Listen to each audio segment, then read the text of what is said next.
உயிர் கூட உயிர் கூட மனிதனோட உயிரை கனெக்ட் பண்ணி ஒரு விஷயம் சொல்லியிருப்பாங்க. இப்போ நாம் அந்த மரத்து கூட இணையும் போதே நமக்கு பல்வேறு நன்மைகள் நிகழ்றதை இன்னைக்கு சயின்டிபிக்காவும் ப்ரூவ் பண்ணியிருக்காங்க. ஒரு மரத்தை தொட்டு நிற்பது, மரத்தின் அடியில இருப்பது எல்லாமே பெரிய ஒரு சேஞ்ச். அப்ப அந்த மரத்தினுடைய உச்சகட்டமான ஒரு சக்தி எங்க வெளிப்படுதுன்னா, இந்த மலரிலே, விதையிலே, விதைக்கு மூலமா இருக்கிற அந்த மலரிலே.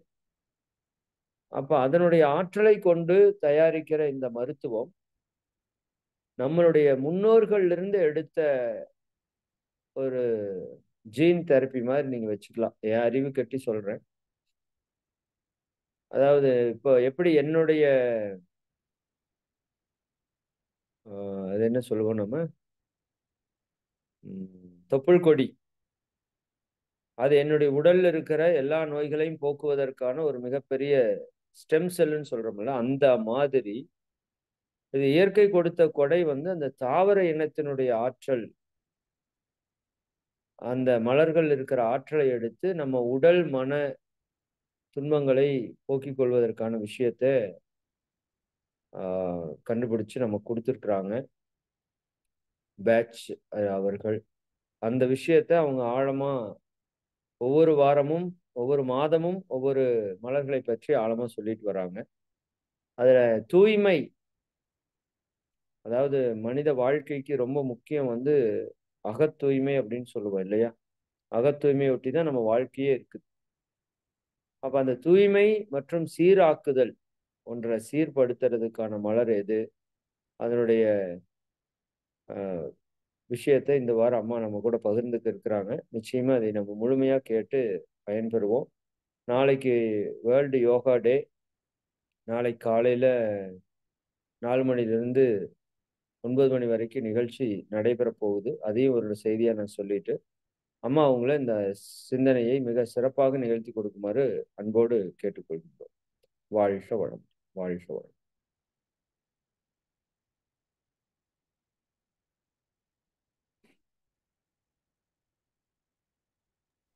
வாழ்க வளமுடன். நன்றிங்க ஐயா. அனைவருக்கும் மாலை வணக்கம். இன்னைக்கு நம்ம மலர் மருத்துவம் சார்ந்து நம்ம ஒவ்வொரு மலர்களை பத்தியும் நம்ம பார்த்துட்டு வரோம். இன்னைக்கு யார் புதுசா யாராவது பாக்குறாங்கன்னா அவங்களுக்காக இந்த மலர்களை பத்தி ஒரு சின்ன ஒரு ரீகேப் மட்டும் பண்ணி சொல்லிடலாம். மலர் மருத்துவம் அப்படின்றது மனம் சார்ந்த விஷயங்களுக்காக நம்ம இந்த மலர் மருத்துவத்தை பயன்படுத்துறோம். அப்போ சைக்கலாஜிக்கல் இஷ்யூ இருக்கிறவங்க தான், மனம் சார்ந்த பெரிய ப்ராப்ளம் இருக்கிறவங்க மட்டும்தான் இதை எடுத்துக்கணுமானா அப்படி கிடையாது. சிறு குழந்தைங்கள்ல இருந்து பெரியவங்க வரைக்கும் நமக்கு நம்மளோட இயல்பா நம்ம கிட்ட இருக்கக்கூடிய குணாதேசங்கள், அதாவது கோபமா இருக்கட்டும், வெறுப்பா இருக்கட்டும், ஒரு விஷயத்தை ஏற்றுக்கொள்ற மனப்பான்மையா இருக்கட்டும், இது எனக்கு குறைவா இருக்கு, எனக்கு சட்டு நான் கோவப்படுறேன், இல்ல எனக்கு எதையுமே உடனே ஏற்றுக்கொள்ள முடியல, என்னோட வாழ்க்கை சரியில்லை, எனக்கு மட்டும் ஏன் இப்படி அப்படின்ற நிறைய கேள்விகளும் ஆதங்கங்களும் நம்ம கிட்ட நிறைய நிறைய இருக்கு. பல நேரங்கள்ல நம்மளோட எமோஷன்ஸ் தான் பேலன்ஸ் பண்ண தெரியாம நம்மளோட லைஃப்ல சக்சஸ அடுத்த கட்டம் நகன்று போகிறதுக்கு ரொம்ப தடையா இருக்கு. ஏன் அப்படின்னா நமக்குள்ள அது அந்த மனோநிலை சமநிலையே இல்லாத காரணத்தினாலதான் நம்ம எங்கேயோ ஒரு இடத்துல ஸ்டக் ஆகி நின்னுடுறோம். சோ நம்மள எல்லாருக்குமே தேவைப்படும், ஒரு பெரிய எல்லாருக்குமே சமநிலையா நம்ம இருக்கணும் எல்லா இடங்கள்லயும் அப்படின்னா நம்மள பேலன்ஸ் பண்ண தெரிஞ்சுக்கணும். எங்கேயோ ஒரு இடத்துல எல்லாருக்கும் எல்லா பிரச்சனையும் இருக்காது. இப்போ எனக்கு ஒரு மனநிலை வந்து அதிகப்படியா இருக்கு, எனக்கு ஒரு கோபம் வந்தா உடனே நான் ரியாக்ட் பண்ணிடுறேன், அதன் பிறகுதான் நான் யோசிக்கிறேன்னா அதற்கேத்த மாதிரி மலர்களை தேர்ந்தெடுத்து அதை பயன்படுத்தி நான் என்ன சமநிலைப்படுத்திக்கலாம். இன்னொருத்தருக்கு இல்லைங்க, எனக்கு ரொம்ப பதட்டமா இருக்கு, யாராவது ஏதாவது சத்தமா பேசிட்டாலே எனக்கு கை கால்லாம் படபடன்னு வந்துரும், நான் எப்படி மேனேஜ் பண்றதுன்னு எனக்கு தெரியல அப்படின்னா அது ஒரு மனநிலை. அப்போ இந்த மாதிரி நம்ம கிட்ட ஒவ்வொருத்தர்கிட்டயும் வெவ்வேறு விதமான மனநிலைகள் இருக்கு. அந்த மனநிலைக்கு ஏற்ப இந்த பேட்ச் எட்வர்ட் பேட்ச் அவர்கள் நமக்காக 38 மலர்களை கொடுத்திருக்காங்க. சோ 38 மனநிலை, 38 விதமா நமக்கு தேவைப்படுகிறது, ஒவ்வொரு காலகட்டத்திலையும் தேவைப்படுது. சோ அப்போ மலர்களை நம்மளோட மனநிலையும் அந்த மனநிலைக்கு ஏற்ப மலர்களையும் தெரிஞ்சு வச்சுக்கிட்டோம் அப்படின்னா நமக்கு தேவையான மலர்களை பயன்படுத்தி நம்மளை என்ன பண்ணிக்கலாம், சமநிலைப்படுத்திக்கலாம். இதுதான் இந்த மலர் மருத்துவத்தோட பயன்பாடு. ஓகேங்களா? சோ இதை நம்ம ஒவ்வொரு மலர்களா நம்ம சொல்லிக்கிட்டு வரோம். இது வரைக்கும் நம்ம வந்து 26 மலர்களை பத்தி நம்ம பேசியிருக்கோம். 26 மனநிலையை பத்தியும் பேசியிருக்கோம். ஓகேங்களா? இன்னைக்கு நம்ம பேசக்கூடிய மனநிலை என்னன்னு பாத்தீங்கன்னா பீச் ஃபிளவர் அப்படின்னு சொல்றது. ஓகேங்களா? ஆஹ் நான் இந்த மலரோட இமேஜ் வந்து கொடுத்திருக்கேன். ஸ்கிரீன் ஷேர் பண்ண முடியுமா? ஆமா, நீங்க பண்ணலாங்கம்மா ஸ்கிரீன் ஷேர். நானே பண்ணலாங்களா? ஓகே.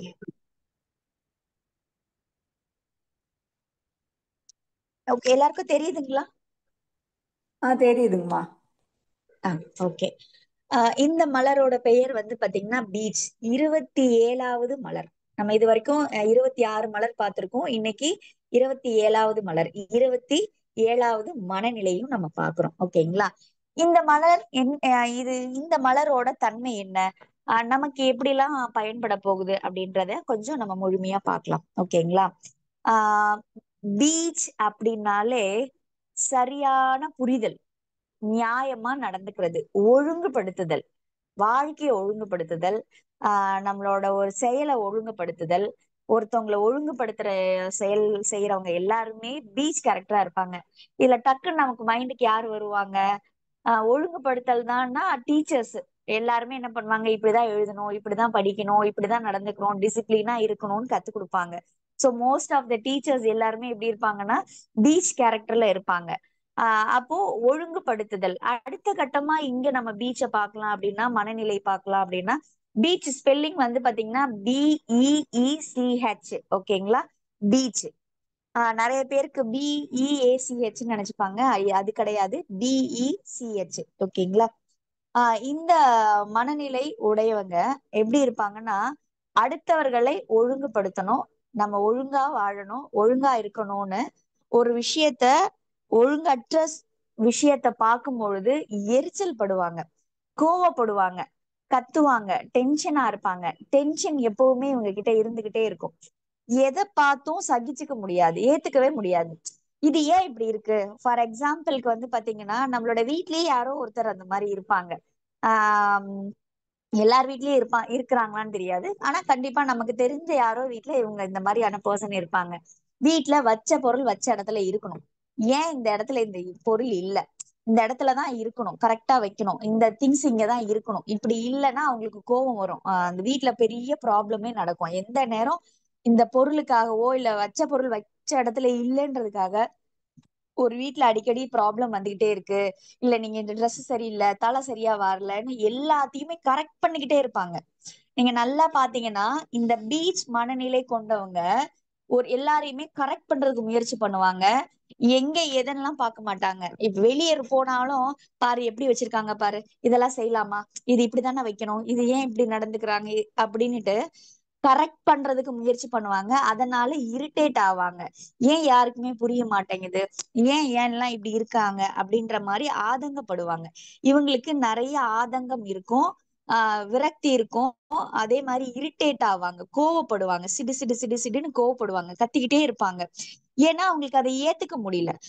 நீட்டா இருக்கணும், அதாவது ஃபார் எக்ஸாம்பிள் ஒரு மியூசியம் மாதிரி இருக்கணும், வச்சது வச்ச இடத்துல இருக்கணும், அப்படியே நீட்டா இருக்கணும், சைலண்டா இருக்கணும், அப்படியே டிசிப்ளினா நடந்துக்கணும், பெர்ஃபெக்டா இருக்கணும், ட்ரெஸ்ஸிங் சென்ஸ் பெர்ஃபெக்டா இருக்கணும், பார்க்கவே ரொம்ப எல்லாமே பெர்ஃபெக்டா இருக்கணும், இப்படின்னு எதிர்பார்க்கக்கூடியவங்க தான் அந்த பீச் மனநிலையாளர்கள்.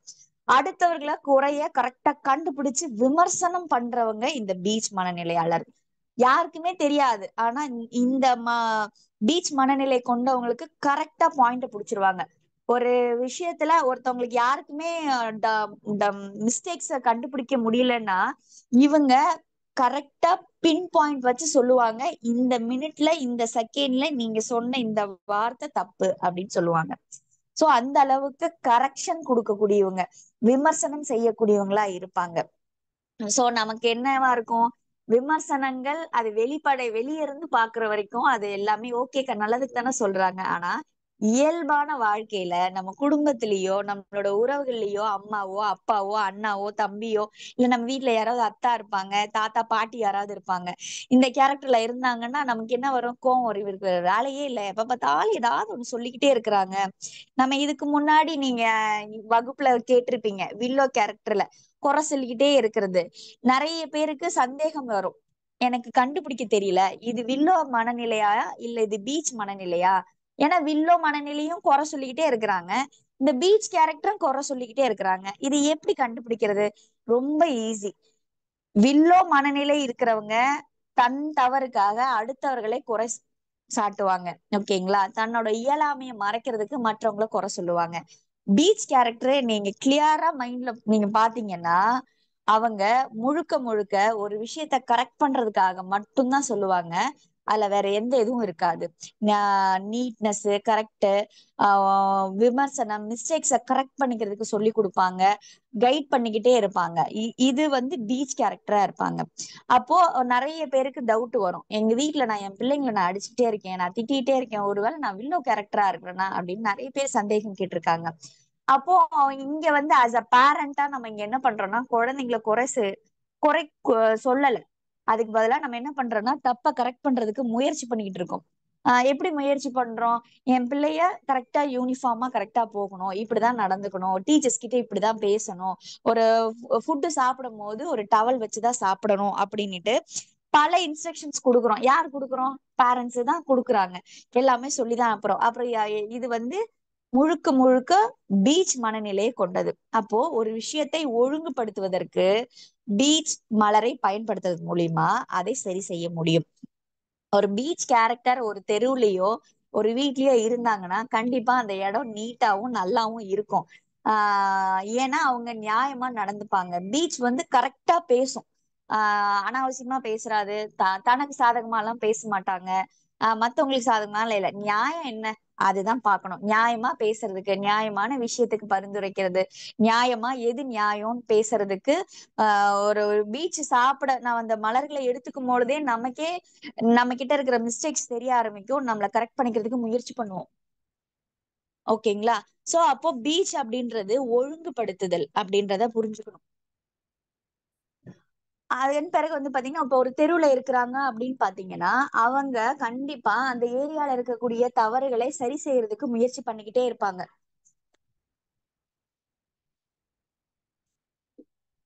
ஓகேங்களா? அதன் பிறகு வந்து பாத்தீங்கன்னா, ஒவ்வொருத்தருக்குமே ஆஹ் சில இடங்கள்ல எனக்கு நியாயமா நான் பேசணும், ஒரு விஷயத்தை எடுத்து சொல்லணும்னு முயற்சி பண்றேன். பட் ஆனா நான் எப்படி பேசுறது தெரியல, எனக்கு சரியா பேசுவேனான்னு எனக்கு ஒரு சந்தேகம் இருக்கு. அந்த சந்தேகத்துல நான் ஏதாவது மிஸ்டேக் பண்ணாம இருக்கணும்னு நினைக்கிறோம் அப்படின்னா, அந்த நேரம் பீச் மலர்களை எடுத்துட்டு பேசணும்னா நம்ம சரியா பேசுவோம். எந்த தவறும் இல்லாம நியாயமா பேசுவோம். இல்லப்பா, நான் நியாயமா தான் இருக்கேன், ஆனா மத்தவங்க எனக்கு நியாயமா நடந்துக்கணும் அப்படின்னா நம்மளும் பீச் எடுத்துக்கலாம். பீச் எடுக்கிறது மூலியமா நமக்கு நியாயமான விஷயங்களை கிடைக்கும். அப்போ சரியா என்ன சொல்லலாம், ஒரு தராசுன்னு சொல்லலாம். இப்போ என்னன்னா என்ன கரெக்டா சொல்லணும், நியாயமா இருக்கட்டும், எனக்கும் இல்ல உங்களுக்கும் வேண்டாம், நியாயமா என்ன அப்படின்னு பாக்கணும். அப்படின்னா கண்டிப்பா இந்த பீச் மலர் சிறப்பா வேலை செய்யுது. தட்டி கேக்குறது, உடனே ஒரு தப்பு நடந்துச்சுன்னா அதுக்காக உம் உடனே முடிவெடுக்கணும். அதுக்காக இப்ப ஃபார் எக்ஸாம்பிள் இந்த அசோசியேஷனு, அதுக்கப்புறமா ஊர் தலைவர்கள், இவங்களுக்கு எல்லாம் வந்து பாத்தீங்கன்னா எல்லாரும் எப்படி இருக்காங்கன்னு தெரியல, ஆனா பீச் கேரக்டர் இருக்காங்கன்னா அந்த தெருவுல இல்ல அந்த ஊர்ல அந்த கிராம பகுதியில இருக்கக்கூடிய குறைகளை சரி செய்யறதுக்கு அதிகப்படியான முயற்சி பண்ணுவாங்க. கரெக்டா நீங்க பாத்தீங்கன்னா அந்த பீச் கேரக்டர் பர்சன் வந்தாங்கன்னா அந்த ஏரியாவே சேஞ்ச் ஆயிடும், நீட் ஆயிடும். அந்த ஏரியாக்கு இது வரைக்கும் என்னெல்லாம் தேவையோ அதெல்லாம் கிடைச்சிரும். அப்ப இதுக்கு என்ன அப்படின்னா, இந்த மனநிலையாளர்கள் இப்படித்தான் இருக்கணும்னு ரூல்ஸ் வச்சுப்பாங்க. அது இல்லாத பொழுது, இல்லப்பா அந்த ஒரு வீட்டுல இருக்கிற அந்த பர்சனுக்கு மட்டும்தான் அந்த மனநிலை இருக்கு, ஆனா வீட்டுல இருக்கிறவங்க யாருக்குமே அது ஒத்துழைக்க மாட்டாங்கன்னா வீட்ல எந்த நேரமும் அவங்க சிடு சிடுன்னு கத்திக்கிட்டு இருப்பாங்க, கோவப்படுவாங்க. எதுக்கு கோவப்படுறாங்கன்னே தெரியாம சிடு சிடுன்னுவாங்க. பீச் மனநிலையாளர்கள் வீட்ல இருக்கிறவங்க பார்த்தாலே என்ன பண்ணுவாங்க, ஐயோ வந்தாங்கன்னா கத்துவாங்களே, சண்டை போடுவாங்களே, திட்டுவாங்களே அப்படின்னு நினைப்போம். நிறைய நேரங்கள்ல கண்டிப்பா இருக்கக்கூடிய அப்பாக்கள் எல்லாம் பீச் கேரக்டரா இருப்பாங்க. அதாவது ஈவினிங் வரைக்கும் பெருசா யாரும் எதுவும் கண்டுக்கவே மாட்டாங்க. அப்பா வர டைம் ஆன உடனே அவசர அவசரமா கடற்கடன்னு எல்லாத்தையும் எடுத்து ஓரமா எடுத்து வைப்பாங்க, படிக்கிற மாதிரி உட்காருவாங்க. இதெல்லாம் காரணம் என்னன்னா, அவரு இப்படிதான் வாழணும்னு எதிர்பார்க்கிறாரு. அப்போ நம்ம அப்படி இல்ல. அப்போ அவர் வரும் பொழுது அவரை கோவப்படுத்த கூடாதுன்ட்டு அந்த நேரத்துல தன்னை மாத்திக்கிறதுக்கு முயற்சி பண்ணுவாங்க. நீங்க யோசிச்சு பாருங்களேன், இது இயல்பா நம்ம பார்க்கக்கூடிய விஷயங்கள் தானே. அப்போ இங்க என்னன்னா கரெக்ஷன், தப்ப சரியா, அதாவது தப்ப கரெக்ட் பண்ணிக்கணும், வாழ்க்கைய இப்படிதான் வாழணும் அப்படின்றத ஒரு டீச் பண்றது, கைட் பண்றது இந்த பீச் கேரக்டர். நேரம் தவறாமை, பெர்ஃபெக்டா நேரம் 7 மணினா 7 மணி, 7:50க்கு அங்க, சாரி 6:50க்கு அங்க இருப்பாங்க. ஆஹ் எதுலயும் டிலே இருக்காது, பர்ஃபெக்ஷனா இருப்பாங்க. அவங்களோட ட்ரெஸ்ஸிங்கா இருக்கட்டும், ஹேரா இருக்கட்டும், அவங்களோட எல்லா செயல்பாடுகளா இருக்கட்டும், இதுல எல்லாமே பர்ஃபெக்டா வெளியே இருக்கிறவங்களுக்கு காமிச்சுப்பாங்க. பல நேரங்கள்ல இவங்க இருக்கிறாங்கன்னா இவங்களுக்குள்ள நிறைய புழுக்கம் இருக்கும். ஏன் அப்படின்னா இவங்களால வீட்டுல இருக்கிறது மட்டும் இல்ல, தான் தெருவுல இருக்கக்கூடிய குறையும் ஏத்துக்க முடியாது, தன்னோட ஊர்ல இருக்கிற குறையும் ஏத்துக்க முடியாது, தன்னோட நாட்டுல இருக்கிற குறையும் ஏத்துக்க முடியாது. எப்பவுமே இந்த டீ கடை பெஞ்ச்ல உட்காந்து சில பேர் பேசுவாங்க பாத்தீங்களா, என்ன இது சரியில்லைப்பா, இந்த அரசியல்வாதி இப்படி பண்றாரு, இப்படி செஞ்சிருக்கலாம் அப்படின்னு பேசுறவங்க எல்லாம் அந்த பீச் கேரக்டர் ஏத்துக்கவும் முடியல. அதுக்கு நம்ம என்ன பண்றதுன்னு தெரியல, அது இயலாமையினால பேசுறது.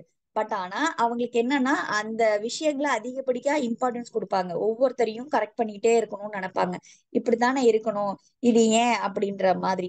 ஆஹ் ஈஸியா சொல்லணும் அப்படின்னா, இந்த அந்நியன்ல அம்பி கேரக்டர் இருப்பாரு பாத்தீங்களா. அம்பி கேரக்டர் எல்லாருக்கும் ஞாபகம் இருக்கும், நம்ம ஒரு சினிமாவோட ஒப்பிடும் போது ரொம்ப இயல்பா நம்ம புரிஞ்சுப்போம். இப்ப அவர் வந்து பாத்தீங்கன்னா ஒரு பிரேக் ஒயர் வந்து புதுசா வாங்கி போடனே அருந்துரும், அருந்த உடனே கேஸ் போடுவாரு, எதுக்கு எடுத்தாலும் கேஸ் போடுவாரு. அவரோட குணாதிசயம் வந்து பாத்தீங்கன்னா, நான் தட்டி கேட்டாலும் அதுவும் நியாய பிரகாரம் ப்ரொசீஜரா தான் நான் கேட்பேன், போய் சண்டைலாம் போடக்கூடாது, அதுக்கு ப்ராப்பரா போய் ப்ராப்பரா தான் லீகலா தான் நான் ஆக்ஷன் எடுக்கணும். சோ எல்லாமே லீகல் ப்ராப்பர் இது மாதிரியான விஷயங்களா இருக்கும். பர்ஃபெக்டா இருப்பாரு. நான் குணாதிசயங்கள உறவுகள்லயா இருக்கட்டும், வேலையா இருக்கட்டும், சுற்றுச்சூழலா இருக்கட்டும், எல்லாத்துலயும் ஒழுங்கு அப்படின்றதுக்கு ரொம்ப இம்பார்ட்டன்ஸ் கொடுக்கக்கூடியவங்களா இருப்பாங்க. அதனாலேயே இவங்களை யாருக்குமே பிடிக்காது. என்னப்பா எப்ப பார்த்தாலும் ஒழுங்கா இருக்கணும், இது சரியில்லை அது சரியில்லை, இது ஏன் இப்படி இருக்கு, இது ஏன் இப்படி பண்ணீங்க, இதை மாத்துங்க, இதை செய்யுங்கன்னு சொல்லிட்டே இருக்கிறதுனால அடுத்தவர்களால இவங்க வந்து என்ன பண்றாங்கன்னா காயப்படுறாங்க. ஆனாலும் இவங்க தன்னை மாத்திக்க மாட்டாங்க, அதுக்கு பதிலா அவங்களால ஏத்துக்க முடியாம ஒரு மன உளைச்சலுக்கு ஏற்படுறாங்க பீச் மனநிலையாளர்கள். ஓகேங்களா. அதனாலதான் அவங்களோட இயல்பு குணம் என்ன ஆயிடுதுன்னா, ஒரு விஷயத்தை ஏத்துக்க முடியாம இரிட்டேட் ஆவாங்க, எதுக்கு எடுத்தாலும் எரிஞ்சு எரிஞ்சு விழுவாங்க, கோவமா பேசுவாங்க, இந்த மாதிரியான விஷயங்கள் இருக்கும்.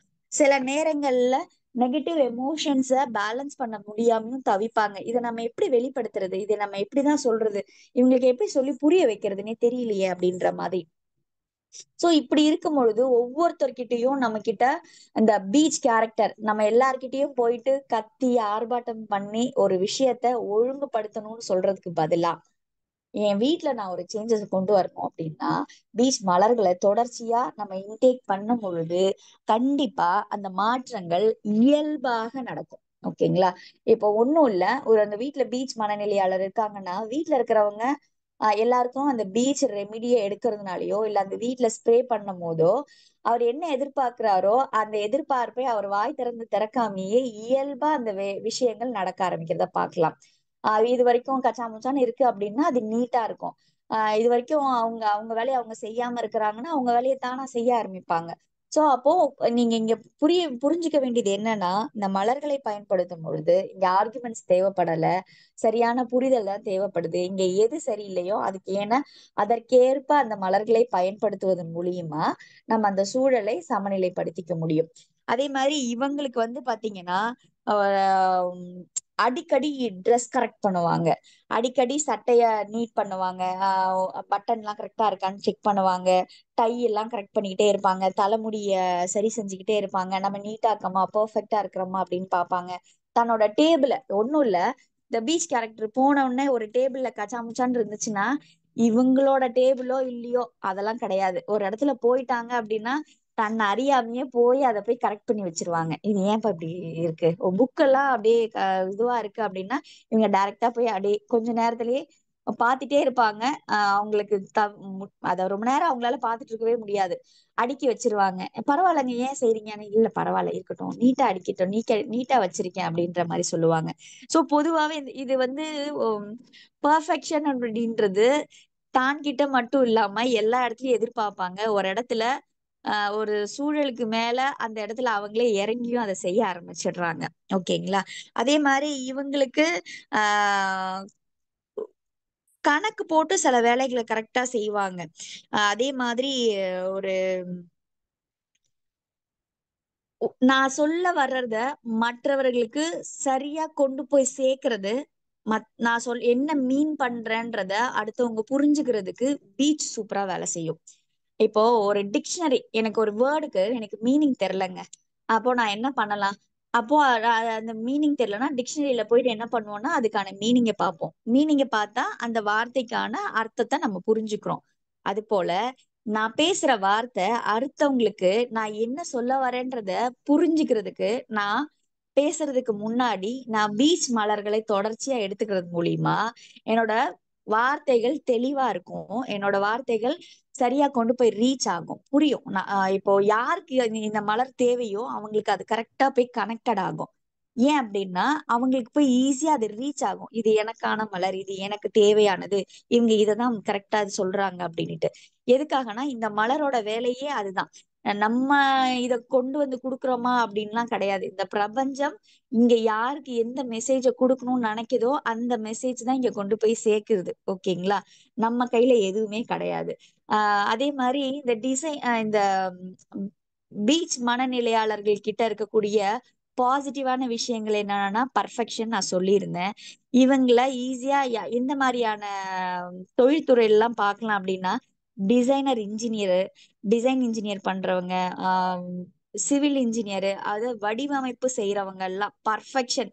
இவங்க கிட்ட போனா எல்லாமே பெர்ஃபெக்டா இருக்கும். இவர்கிட்ட நான் வீடு கட்டினேன்ப்பா நல்லா இருந்துச்சு, இவர்கிட்ட ஒரு டிசைன் பண்ண சொல்லி கொடுத்தேன் பெர்ஃபெக்ட், எல்லாருமே எங்களை பாராட்டினாங்க. அதாவது பிரைஸா இருக்கட்டும் இல்ல அதுக்கான எல்லா விஷயங்களையுமே காம்ப்ரமைஸே இல்லாம பக்காவா இருந்தது அப்படின்னா இந்த பீச் மனநிலையாளர்களை மட்டும்தான் அதை கொடுக்க முடியும். ஏன்னா இவங்க வந்து அந்த மாதிரிதான் சிந்திப்பாங்க, இவங்களோட செயல் ஒவ்வொன்றும் பர்ஃபெக்ஷன் இருக்கும். இவங்களை நம்பி கொடுக்கலாம். அந்த பீச் மனநிலையாளர்கள் நமக்கு தெரிஞ்சிருச்சு அப்படின்னா அவங்க கிட்ட வாங்குற எந்த பொருளா இருந்தாலும் சரி இல்ல அவங்க செய்யற எந்த தொழிலா இருந்தாலும் சரி அந்த தொழில்ல ஒரு நேர்த்தி இருக்கும். ஃபார் எக்ஸாம்பிள் பியூட்டிஷியன்ஸ் இருக்காங்கன்னா அவங்க பெருசா நிறைய மேக்கப்லாம் போட மாட்டாங்க, சிம்பிளா பெஸ்டா பெர்ஃபெக்டா போடுவாங்க.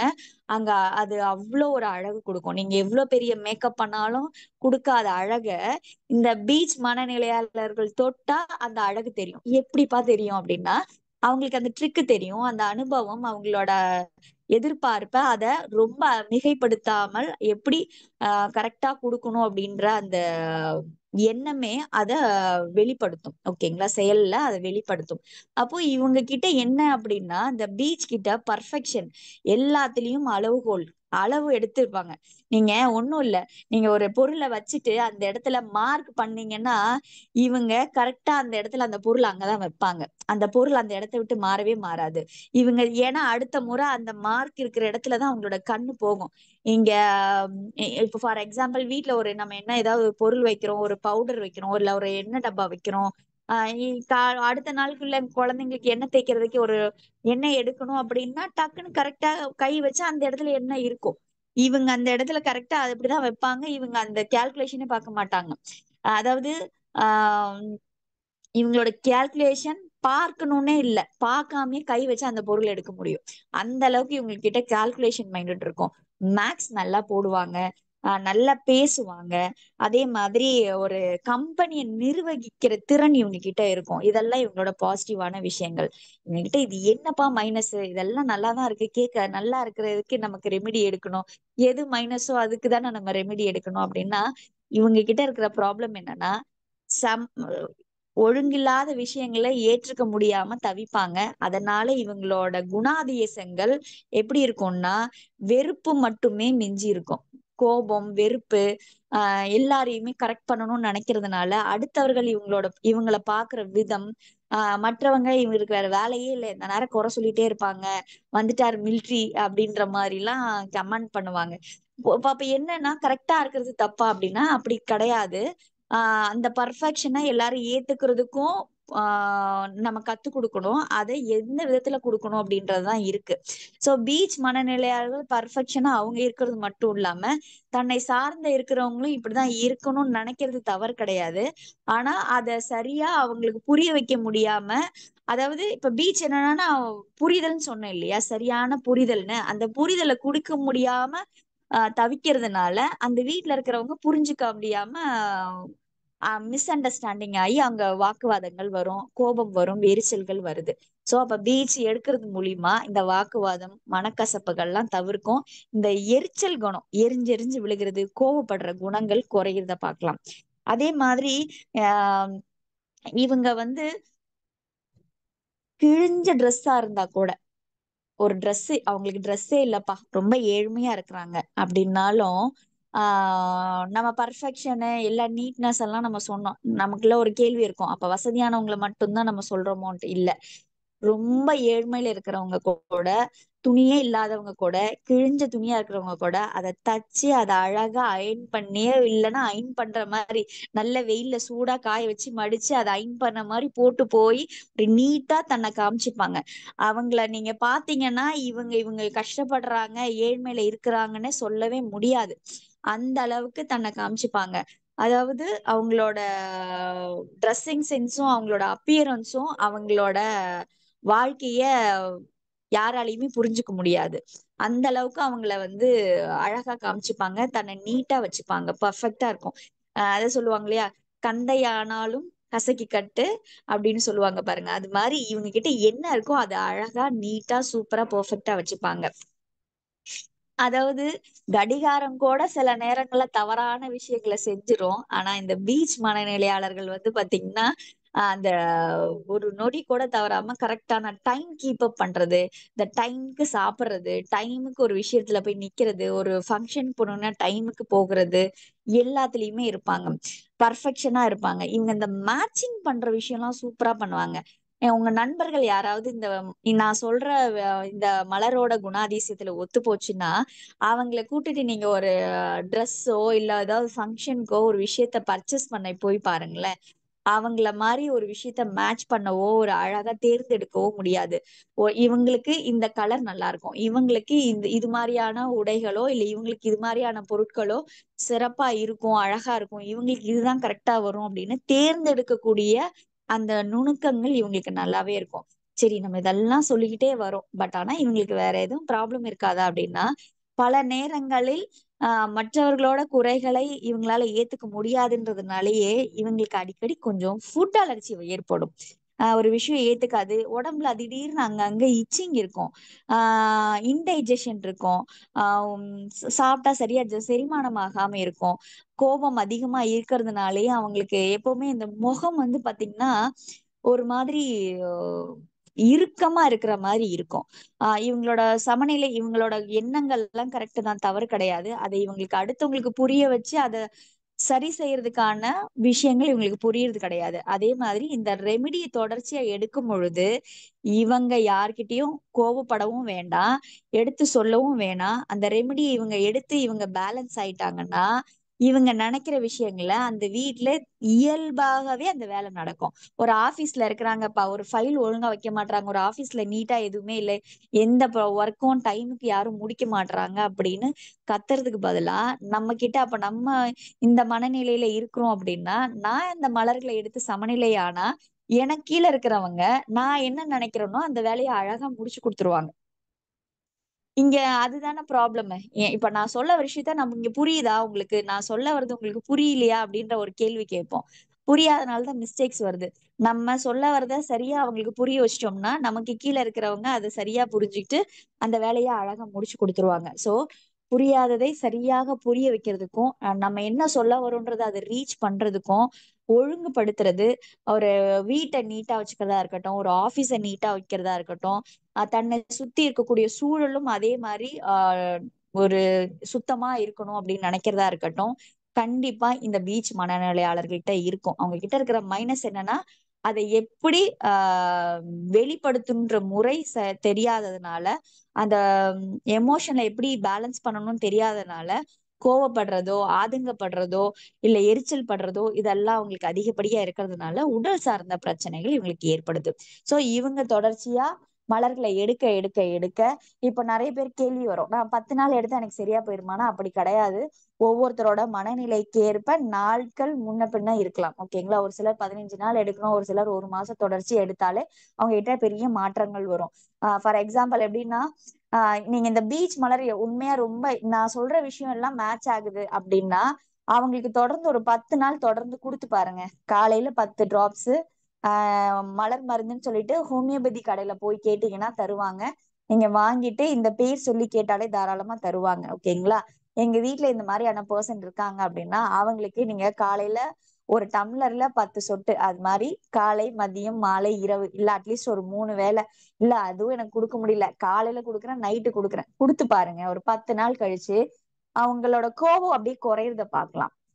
அவங்க நினைக்கிற விஷயம் வீட்டுல நம்மள அறியாமே நம்ம அவங்களுக்கு ஏத்த மாதிரி கஷ்டப்பட்டு செய்யாம இயல்பா செய்ய ஆரம்பிச்சிருவோம். அப்போ இங்க என்னன்னா அண்டர்ஸ்டாண்டிங். இவங்க தப்பா சொல்லல, அவங்க எதிர்பார்க்கறாங்க, இதுவும் கரெக்ட் தானே அப்படின்னு நமக்கும் புரிய வரும். பல நேரங்களில் சரியான புரிதல் இல்லாததுனாலதான் இங்க மனக்கசப்புகளும் வருது. ஓகேங்களா? இதுதான் பீச் மலரோட குணாதிசயம். நம்மளோட உறவுகள்லயோ நட்புகள்லயோ யாராவது இருக்கிறாங்கன்னா கண்டிப்பா இந்த மலர்களை கொடுத்து உங்களோட அனுபவங்களை அடுத்த முறை நீங்க எனக்கு சொல்லுங்க. இதுக்கு முன்னாடி நம்ம மலர்களை சொல்லியிருந்தப்பையும் சொல்லியிருந்தேன். யாராவது அனுபவம் இருந்தா ஷேர் பண்ணுங்க. நிறைய பேர் பர்சனலாவும் ஃபோன் பண்ணி சொல்றீங்க. ரொம்ப மகிழ்ச்சி.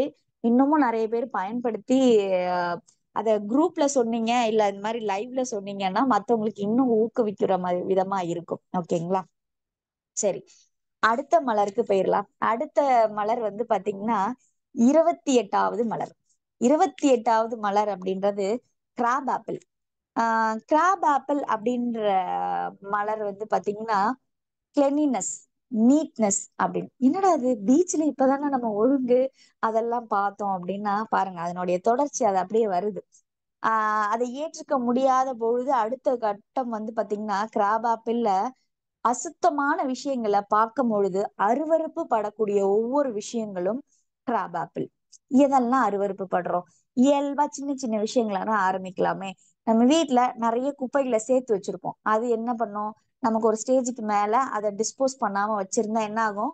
ஸ்மெல் வரும். அந்த ஸ்மெல் நமக்கு முகம் சுழிக்கக்கூடிய சூழலை ஏற்படுத்தும். அது அடுத்தது பாத்ரூம் நீட்டா வைக்கல அப்படின்னா அது அருவருப்பா இருக்கும். அடுத்தது கிச்சனை நீட்டா வைக்கல, நம்மளோட வீடு சுத்தமா வைக்காம அதன் மூலியமா ஏதாவது ஒரு ஒரு அசுத்தமான ஏதாவது ஒரு ஸ்மெல் வருது, இல்ல பார்க்கவே நல்லா இல்ல அப்படின்னா நமக்கு நம்மளோட முகம் சுழிப்போம்.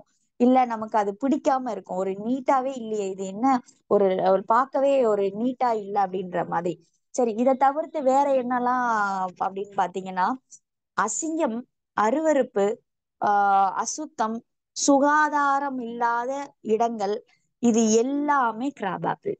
சரி, அடுத்தது ஹாஸ்பிட்டல். ஹாஸ்பிட்டல் போய் எத்தனை பேர் நம்ம முகம் சுழிச்சிட்டு வந்திருப்போம். வீட்டுக்கு வந்து சாப்பிட மாட்டோம், 10 வாட்டி கையை போட்டு கழுவுவோம். ஐயோ நான் அதை தொட்டேன், ஐயோ இதை நான் தொட்டேன், எப்படி நான் சாப்பிடுவேன் அப்படின்லாம் நம்ம நடப்போம். அப்ப இதெல்லாம் என்ன? நம்மளோட மனநிலை என்ன? அருவருப்பா இருக்கு, ஐயோ அங்க நான் பேஷண்ட் எல்லாம் பார்த்தேன், ரத்தமா இருந்தது, அதெல்லாம் பார்த்ததுல இருந்து இன்னைக்கு சாப்பிடவே தோணல. ஏன்? நம்ம உடம்புலயும் தான் ரத்தம் இருக்கு. ஏன் அப்படின்னா ஒரு விஷயத்த பாக்குற விதம்னு ஒண்ணு இருக்குல்ல, அது நமக்கு ஒரு அருவருப்பு தன்மையை ஏற்படுத்திருச்சுன்னா நம்மளால இயல்பாவே இருக்க முடியாது. இந்த குணாதிசம் இருக்கிறவங்களுக்கு ரொம்ப அவங்களால இயல்பா நிறைய சுத்தம் பார்ப்பாங்க, அடிக்கடி கை கழுவிட்டே இருப்பாங்க, ஒரு நாளைக்கு இப்படி 10-20 வாட்டியாவது கை கழுவுவாங்க. சாப்பிடறதுக்கு முன்னாடி கழுவுவாங்க, சாப்பிட்ட பிறகு கழுவாங்க, கொஞ்ச நேரம் கழிச்சு கழுவிட்டே இருப்பாங்க. இல்ல ஏதாவது போட்டு தொடச்சுக்கிட்டே இருப்பாங்க. வீடை சுத்தமா இருக்கணும்னு சொல்லிட்டு வீட்டை தொடச்சுக்கிட்டே இருப்பாங்க. ஒட்டரை அடிப்பாங்க, நீட்டா வச்சுக்கணும்னு நினைப்பாங்க. இதுல இன்னொரு கேட்டகரி இருக்காங்க, எதுவுமே பண்ண மாட்டாங்க, அசுத்தமாவே இருப்பாங்க. எந்த சுத்தமும் இருக்காது. ஓகேங்களா? அந்த இடத்துல வீடு நீட்டாவே எதுவுமே ஆர்டரா ஒரு வீட்டுல ஒரு சுத்தமாவே இருக்காது. எல்லாமே போட்டது போட்டபடியே இருக்கும். ஒரு பக்கம் பெருக்காம ஒற்றை ஒரு பக்கம் தொங்கிட்டு இருக்கும். அதுவே வீட்டுலதான் வாழ்ந்துட்டு இருப்பாங்க. அது எதுவுமே செய்ய மாட்டாங்க. கேட்டா எனக்கு டைம் இல்லை, எனக்கு நாங்க இங்க போயிட்டேன், வேலைக்கு போயிட்டோம், இங்க இவ்வளவு வேலை இருக்கு, எனக்கு உடம்பு சரியில்லை, ஏதாவது ஒரு ரீசன் சொல்லுவாங்க. வீடு ஃபுல்லா பெருசா துணி அடுக்கி இருக்காது. எதுவுமே இங்க எல்லாமே கச்சாமுச்சான் இருக்கும், ஒரு நீட்டாவே இருக்காது. ஓகேங்களா? அப்போ நீங்க இந்த கிராப் ஆப்பிள் மட்டும் வீடு ஃபுல்லா ஸ்ப்ரே பண்ணி ஒரு 3ல இருந்து ஒரு வாரம் தொடர்ச்சியா ஸ்ப்ரே பண்ணி பாருங்க, அந்த வீடு தானா சுத்தமாகும். இது உண்மை. இது நிறைய அனுபவபூர்வமா நாங்க பார்த்த விஷயங்கள். ஒரு விஷயம் இல்லப்பா, எங்க வீடெல்லாம் நாங்க நீட்டா தான் வச்சுக்கோம், ஒரு ரூமை மட்டும் கிளீன் பண்ணணும்னு நினைச்சுக்கிட்டே இருக்கிறோம், ஆனா அதுக்கு நேரமே வர மாட்டேங்குது அப்படின்னா, ஸ்ப்ரே பாட்டில் ஒரு எடுத்துக்குங்க, அதுல ஒரு கிராப் ஆப்பிள் மிக்ஸ் பண்ணிக்கோங்க, வீடு ஃபுல்லா ஸ்ப்ரே பண்ணுங்க. இல்லையா அந்த ரூம்ல டெய்லி ஸ்ப்ரே பண்ணி விட்டுக்கிட்டே இருங்க. அதுக்கான சூழல்களும் ஏதாவது ஒரு ரீசன்னால நம்ம அங்க கண்டிப்பா அதை கிளீன் பண்ணிடுவோம். இல்லப்பா எங்க வீட்டுல இந்த எலி தொல்லை அதிகமா இருக்கு, எலினால நிறைய பிரச்சனைகள் இருக்கு, அதே மாதிரி எங்களுக்கு இந்த பூச்சினால நிறைய பிரச்சனை இருக்கு, கற்பாம்பூச்சி நிறைய வருது, பல்லி நிறைய இருக்கு, இல்ல நிறைய குட்டி குட்டியா நிறைய பூச்சிகள் இருக்கு, எங்களால ரொம்ப ஒரு மாதிரி பார்க்கவே அருவருப்பா இருக்கு, இயல்பாவே எங்களால இருக்க முடியல அப்படின்னா, கண்டிப்பா கிராபாப்ல நீங்க தொடர்ச்சியா எங்கெல்லாம் நீங்க பாக்குறீங்களோ அங்க நீங்க ஸ்ப்ரே பண்ணி பாருங்க. கண்டிப்பா கொஞ்ச நாள்ல அதனுடைய தன்மை குறையறத நீங்க பார்க்கலாம். ஆஹ் எப்படி அப்படின்னா, நீங்க கிராபாப்ல அங்க நீங்க ஸ்ப்ரே பண்ண அந்த இடத்துல அந்த தன்மை, அந்த சூழலை பார்த்தா உங்களோட மனநிலைக்கு என்ன தோணுச்சோ அந்த மனநிலை மறைஞ்சிரும், நீட் ஆயிடும். நிறைய அந்த ப்ராப்ளம்லாம் குறைஞ்சிரும். ஆஹ் அசுத்தமா இருக்கிற விஷயங்களை சுத்தம் செய்யறதுக்கு கிராப் ஆப்பிள் சூப்பரா வேலை செய்யும். நிறைய நேரங்கள்ல இந்த கிராப் ஆப்பிள வந்து நம்ம என்ன சொல்றோம் அப்படின்னா, ஆஹ் ரொம்ப ஆச்சாரம் பாக்குறோம், ரொம்ப சாஸ்திரம் பாக்குறோம், நான் வந்து வீட்டை சுத்தமா வச்சுக்கணும், நாங்க ரொம்ப ஆச்சாரம் பாக்குறோம் அப்படின்றவங்க கிராப் ஆப்பிள் யூஸ் பண்ணி பாருங்க. அது மாதிரி ஒரு பெஸ்ட் ஒரு ரிலீஃப் வேற எதுவுமே கிடையாது. தேவையில்லாத விஷயங்களை கற்பனை பண்ணிக்கிட்டு மனசுலயும் நம்ம உடல்லயும் இல்ல நம்ம வீட்டிலயோ இருக்கக்கூடிய அழுக்குகளை அகற்றுறதுக்கு கிராபாப்பிள் போற ஒரு பெஸ்ட் ரெமிடி வேற எதுவுமே கிடையாது. கிராபாப்பிள் மனநிலை இருக்கிறவங்களோட குணாதிசயங்கள் எப்படி தெரியுமா இருக்குங்களா? இயல்பா அவங்க யார் வீட்லயும் சாப்பிட மாட்டாங்க, யார்கிட்டயும் தண்ணி வாங்கி குடிக்க மாட்டாங்க, வெளியே போனா பாத்ரூம் யூஸ் பண்ண மாட்டாங்க, வெளியே போனா ஹோட்டல்ஸ்ல சாப்பிட மாட்டாங்க. இது தவிர்க்க முடியாத சூழல்ல அவங்க ஒருவேளை பயன்படுத்திட்டாலோ அவங்களுக்கு உடனே இன்ஃபெக்ஷன் ஆயிடும். இல்ல எனக்கு வேற வழியே இல்ல, வெளியே நான் சாப்பிட்டுட்டேன் அப்படின்னா அவங்களுக்கு ஃபுட் பாய்சன் ஆயிடும், சேராது. ஏன்னா அவங்க சாப்பிடும் போதே அவங்க அந்த எண்ணத்தோட தான் சாப்பிடுறாங்க. அப்ப அது அந்த எண்ணத்திற்கேற்ப அது அவங்க உடல் அந்த உணவை ஏத்துக்காது. சோ அதனால என்ன பண்ணுவாங்க, நான் சொன்னேன்ல நான் எனக்கு சேராதுன்னு, அதனாலதான் எனக்கு சேரல அப்படின்னுவாங்க. சோ இவங்க ஃபர்ஸ்ட் இந்த கிராப் ஆப்பிள் மனநிலை இருக்கிறவங்க இந்த மாதிரியான விஷயங்கள் எதுவுமே செய்ய மாட்டாங்க. அடுத்த வீட்டுக்கு மோஸ்ட்லி போக மாட்டாங்க, யார்கிட்டயும் ஷேர் பண்ணிக்க மாட்டாங்க எந்த சாப்பாடையோ எதுவுமே. ஈவன் இவங்க வீட்டுக்கு யாராவது வந்தாலும் இவங்க மற்றவர்கள் பயன்படுத்திய பொருள்களை இவங்களை பயன்படுத்துறது யோசிப்பாங்க, வாஷ் பண்ணி தொடச்சி இதெல்லாம் பண்ணி தான் பயன்படுத்துவாங்க. ரொம்ப சுத்தம் பார்ப்பாங்க, ரொம்ப நீட்னஸ் பார்ப்பாங்க. அதாவது எப்படின்னா, ஈவன் தான் வீட்டுக்கு ஒரு வேலை செய்யறதுக்காக வராங்க, ஒரு பாத்திரம் கழுவிட்டு போறாங்க, ஒரு அக்கா வராங்க அப்படின்னா அவங்க வந்து போன பிறகு அந்த இடத்த கழுவி விட்டுருவாங்க. ஆனா அவங்களுக்கு தெரியும், மனசுக்கு தெரியும் நம்ம செய்யறது தப்பு, அதெல்லாம் கிடையாது அப்படின்னாலும், ஆனா அது அவங்களால ஏத்துக்கவே முடியாது. ஈவன் யாருக்கா தெரியாம ஒரு சொம்புல நம்ம தண்ணி குடுத்துட்டோம் அப்படின்னா, மற்றவர்களுக்கோ வேலை பாக்குறவங்களுக்கோ இல்ல யாரோ ஒருத்தவங்க தெரியாத ஒரு ஸ்ட்ரேஞ்சர்ஸ் ரொம்ப பார்க்கவே அவங்கள அப்பாவியா இருக்காங்க, தண்ணி கொடுங்கம்மா அப்படின்னா தவிர்க்க முடியாத சூழல்ல ஒண்ணு கொடுத்துட்டோம்னா அந்த பொருளை திருப்பி இவங்க யூஸ் பண்ண மாட்டாங்க. பிளாஸ்டிக்கா இருந்தா தூக்கி அப்படியே கொடுத்துருவாங்க, இல்ல நீங்களே வச்சுக்கோங்க அப்படின்னுட்டு. இல்ல ஒரு தட்டோ ஒரு சொம்போ அவங்க ஏதோ ஒரு சூழலுக்காக அவங்களுக்காக பயன்படுத்திட்டாங்கன்னா அந்த பொருளை இவங்க திருப்பி பயன்படுத்திக்க மாட்டாங்க. இல்லைன்னா ஒரு 10 வாட்டி கழுவுவாங்க, சுடுதண்ணி ஊத்தி கழுவுவாங்க, வெயில்ல காய வைப்பாங்க, இந்த மாதிரி விஷயங்கள்லாம் பண்ணுவாங்க. ரொம்ப சுத்தம் பார்ப்பாங்க. ஓகேங்களா? சோ இவங்களுக்கு அந்த சுத்தம் சுத்தம் அப்படின்னு சொல்லுவாங்க. ஆனா இவங்களுக்குள்ள நிறைய அசுத்தங்கள் இருக்கும்.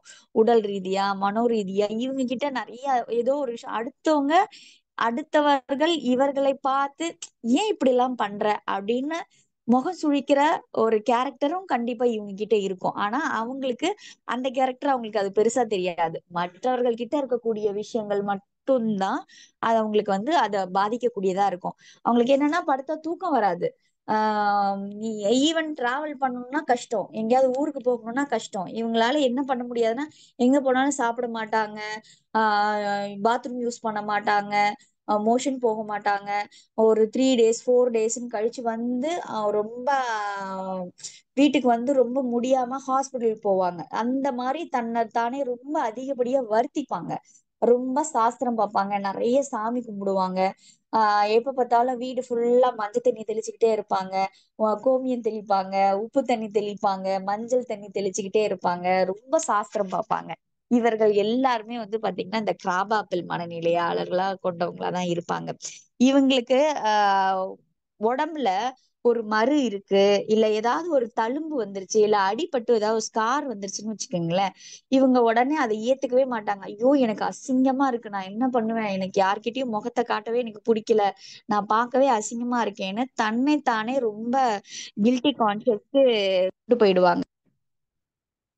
சோ இவங்களை பொறுத்த வரைக்கும் வெளியே மட்டும் ஏத்துக்க முடியல, தனக்குள்ள ஏதாவது ஒரு மாற்றம் அடுத்தவங்க பாக்குற மாதிரி முகத்திலேயோ நம்மளோட உடல்லயோ ஒண்ணு ஏற்பட்டுச்சுன்னா அத அவங்களால என்ன பண்ண முடியலன்னா ஏத்துக்க முடியல. அதனால ரொம்ப மன உளைச்சலுக்கு ஆவாங்க. ஈவன் ஒரு சில நேரத்துல நான் குண்டா இருக்கேன், நான் அசிங்கமா இருக்கேன், நான் பாக்குறதுக்கே அசிங்கமா இருக்கேன் அப்படின்னு நினைப்பாங்க. சோ இவங்களுக்கு எல்லாருமே பாத்தீங்கன்னா இவங்களோட எண்ணம் மட்டும்தான் இவங்களை பாதிக்குது. அடுத்தவர்கள் எப்படி நினைக்கிறாங்களா இல்ல, இவங்களுக்கு தன்னால் ஏற்றுக்கொள்ள முடியல, இதுதான் இவங்களோட ப்ராப்ளம்.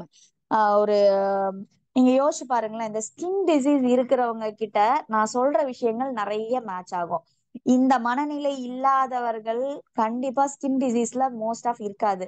இப்ப ஸ்கின் ப்ராப்ளம் நிறைய இருக்கிறவங்க, ஸ்கின் அலர்ஜி ஸ்கின் ப்ராப்ளம் இருக்கிறவங்க எல்லார்ட்டையும் கேட்டு பாருங்களேன், பாத்ரூம்ல ஒரு செருப்பு பர்சனலா யூஸ் பண்ணுவாங்க, கண்டிப்பா யூஸ் பண்ணாம இருக்க மாட்டாங்க, 10 வாட்டி கை கழுவுவாங்க, மோஸ்ட்லி யார்கிட்டயும் விரும்பி சாப்பிடவே மாட்டாங்க, மத்தவங்களோட எதையும் ஷேர் பண்ணிக்க மாட்டாங்க. வெளியே காமிச்சுக்கலனாலும் உள்ளுக்குள்ள மனசுக்குள்ள இந்த ரொம்ப நான் சொன்ன விஷயங்கள் எல்லாமே கான்சியஸா அதை ஃபாலோ பண்ணிக்கிட்டே இருப்பாங்க, வெளி காமிச்சுக்க மாட்டாங்க. ஒரு சிலர் வெளிப்படையா அதை செய்வாங்க, ஒரு சிலர் வெளிப்படையா காட்டிக்க மாட்டாங்க, மறைமுகமா அதெல்லாம் செஞ்சுக்கிட்டு இருப்பாங்க. கண்டிப்பா அவங்களுக்கு எல்லாம் பாத்தீங்கன்னா இந்த ஸ்கின் சார்ந்த ப்ராப்ளம்ல நம்ம பார்க்கலாம். ஏன் ஸ்கின் ப்ராப்ளம்னா என்னால ஏத்துக்க முடியல.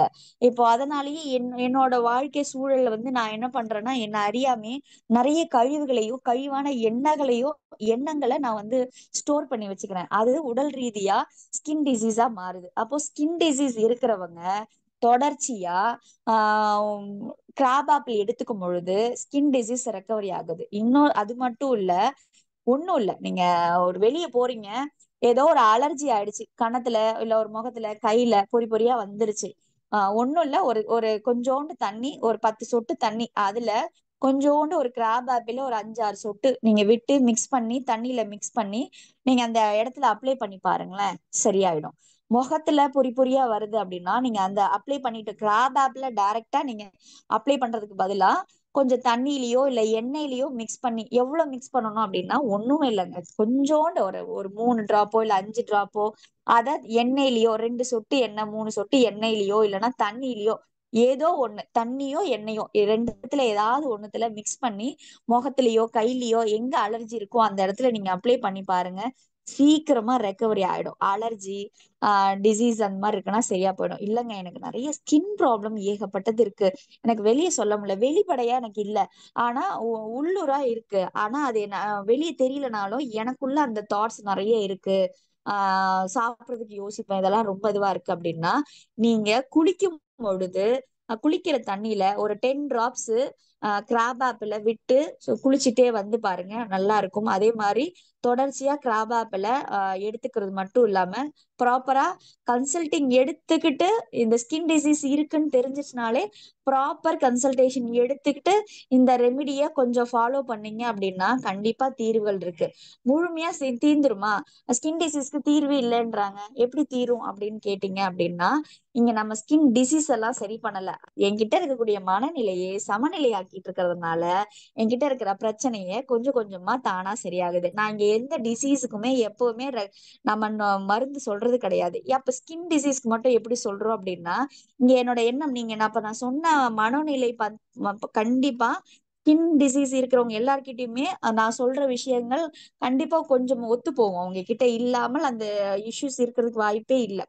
அப்போ அவங்களுக்கு என்னன்னா, அந்த ரெமெடி எடுக்கும் பொழுது அந்த பிரச்சனை தானாவே சரியாயிடும். இப்போ அந்த அளவுக்கு இந்த கிராப் ஆப்பிள் அப்படின்ற மலர் வந்து நமக்கு அவ்வளோ ஒத்துழைக்குது இயல்பா. இல்ல எனக்கு ப்ராப்ளம்லாம் ஒண்ணும் இல்லைங்க, சின்னதா ஏதோ ஒரு அலர்ஜி ஆயிடுச்சு, அப்ப நான் பயன்படுத்தலாமான்னா தாராளமா பயன்படுத்தலாம். ஒரு பூச்சி கடிச்சிருச்சு, ஒரு அலர்ஜி ஆயிடுச்சு, நான் பயன்படுத்தலாமா? கண்டிப்பா தாராளமா பயன்படுத்தலாம். குழந்தைங்களுக்கு ஒரு மாதிரி ரேஷஸ் மாதிரி கால்ல வருது, கையில வருது, அந்த இடத்துல அப்ளை பண்ணோம்னா தாராளமா சுடுதண்ணி வச்சு வாஷ் பண்ணிட்டு தண்ணியில, அந்த சுடு தண்ணியில நீங்க ஒரு 3 சொட்டோ ஒரு 4 சொட்டோ அந்த டிராப்ஸை விட்டுட்டு அந்த தண்ணி வச்சு குழந்தைய தொடச்சி எடுங்களேன், அது சீக்கிரம் ரெக்கவரி ஆயிடும். ஸோ கிராப் ஆப்பிள் அப்படின்றது நம்மளோட தோல் சார்ந்த பிரச்சனைகளை குணப்படுத்துறதுக்கு ஒரு பெருசா உதவிகரமா இருக்கு. இப்ப தோல் பிரச்சனை எதனால வருது? நம்மளோட மனம் நிறைய அழுத்தங்கள், நிறைய டாக்ஸின்ஸ் அதிகமா இருந்தால்தான் வருது. இங்க கிராப் ஆப்பிள் என்ன பண்ணுதுன்னா, எண்ணங்களால, அதாவது நிறைய கழிவான எண்ணங்களை உள்ளுக்குள்ள வச்சுக்கிட்டு, எனக்கு தெரியுது தப்புன்னு தெரியுது, ஆனா என் மனசு ஏத்துக்க மாட்டேங்குது. என்ன அறியாமையே நிறைய விஷயங்களை நான் உள்ளேயே வச்சுட்டு இருக்கிறேன். எனக்கு அறியாமையே நான் ரொம்ப சாஸ்திரத்தை ஃபாலோ பண்றேன். என்ன அறியாமையே ரொம்ப நான் வந்து டிவோஷனலா ரொம்ப சாஸ்திரமா இருக்கணும்னு சொல்லிட்டு நான் என்னையே ரொம்ப வருத்திக்கிறேன்னு தெரியுது. இவங்க எல்லாருக்கும் வந்து பாத்தீங்கன்னா இது மாதிரியான ப்ராப்ளம்ஸ்க்கு வர்றதுக்கு வாய்ப்புகள் இருக்கு. அப்போ ஐயோ அப்ப நான் இந்த எண்ணம் இருந்தா எனக்கு வந்துருமானா? அப்படி கிடையாது. நம்மளால ஒரு ஸ்டேஜுக்கு மேல அதை ஏற்றுக்கொள்ளாத பொழுது அது நமக்கு நம்மளோட எண்ணங்களே உடல்ல ஒரு பிரச்சனையா உருவாக ஆரம்பிக்குது, அதுதான் வெளிக்காட்டுது. சோ அப்ப இந்த மலர்கள் மூலியமா எடுக்கிறது மூலியமா அதை சரி செஞ்சுக்க முடியும். அப்போ இங்க மனநிலை என்னவா இருக்கு? அசுத்தமா இருக்கு. நீங்க யோசிச்சு பாருங்களேன், ரொம்ப ஒரு ஸ்மெல்ல என்னால ஏத்துக்கவே முடியலன்னும் போது நம்மளோட முகம் சுழிக்கிறோம். இதே ஒரு விஷயத்த இது ஒரு எல்லாத்தையும் ஏத்துக்கக்கூடிய மனநிலை வந்துருச்சு அப்படின்னா முக சுழிப்பு அப்படின்றது கொஞ்சம் குறைவா இருக்கும் இருக்கும் ஆனா குறைவா இருக்கும். அப்ப என்ன அர்த்தம் அப்படின்னா, நம்ம அதை ஓரளவுக்கு ஏத்துக்கும் பொழுது அது பெருசா நம்மள பாதிக்கிறது கிடையாது. ஆனா அதை ஏத்துக்காத பொழுது அது என்ன ரொம்ப பாதிக்கும். ஐயோ அந்த ஸ்மெல்லுல இருந்து வந்ததுல இருந்து எனக்கு தலைவலிக்குது, எனக்கு சாப்பிடவே பிடிக்கல, எனக்கு தூக்கமே வரல, அது ஒரு மாதிரி இருக்கு. அதாவது என்னன்னா, சைக்கலாஜிக்கலா நம்ம அதை ரொம்ப ஆஹ் ஆழ்ந்து உள்ள நம்ம அதை எடுத்துக்கிறதுனால நம்மளோட இயல்பா அதை கடந்து போக முடியல. ஆனா அதை கடந்து ஏத்துக்கிறதுக்கு மனசு ஒத்து போன பிறகு அது பெருசா நம்மள பாதிக்கிறது இல்லை, கடந்து போய்கிட்டே இருப்போம். சோ வாழ்க்கையில எல்லா விஷயங்களையும் கடந்து போயிட்டே தான் இருக்கணும். எதையுமே நம்ம என்ன பண்ணிக்க கூடாது, ஹோல்ட் பண்ணி வச்சுக்க கூடாது. அதாவது நல்ல விஷயங்களை வச்சுக்கலாம், கெட்ட விஷயங்களை நம்ம வச்சுக்க கூடாதுன்னு சொல்லுவோம். எல்லாத்தையுமே நம்ம வச்சுக்கிறது அவசியமா அப்படின்றத பார்த்துதான் நம்மளோட மனசை வச்சுக்கணும்.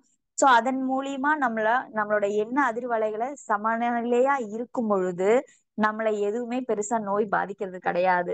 அப்போ இங்க நம்மளோட எண்ணங்களை சரி செய்யறது மூலியமாவே நோய்கள்ல இருந்து நம்மளை தவிர்த்துக்க முடியும். ஆரோக்கியமான வாழ்வு தான் நம்மளோட நோக்கமே தவிர நோய்க்கு மருந்து கிடையாது. மனநிலையை சமநிலையாய் வைக்கிறது மூலியமா நம்மளோட வாழ்க்கையை நம்மளோட இயல்பான வாழ்க்கையா மாத்தி நோயற்ற வாழ்க்கையா வாழ்றதுக்கு உதவி பண்ணது இந்த மலர் மருத்துவங்கள். ஓகேங்களா? சோ மலர் மருத்துவம் அப்படின்றது சைக்கலாஜிக்கல் டிப்ரெஷனுக்காக இல்ல அதாவது சைக்காட்ரிக் ப்ராப்ளம்காகன்னு கிடையாது.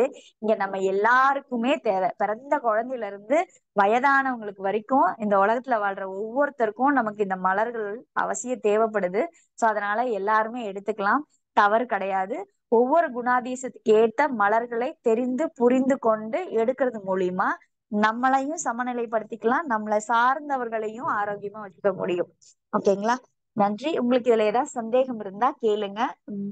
27வது மலர் பீச், 28வது மலர் கிராப் ஆப்பிள் பார்த்திருக்கோம். ஓகேங்களா? உங்களோட சந்தேகங்களை கேட்கலாம்.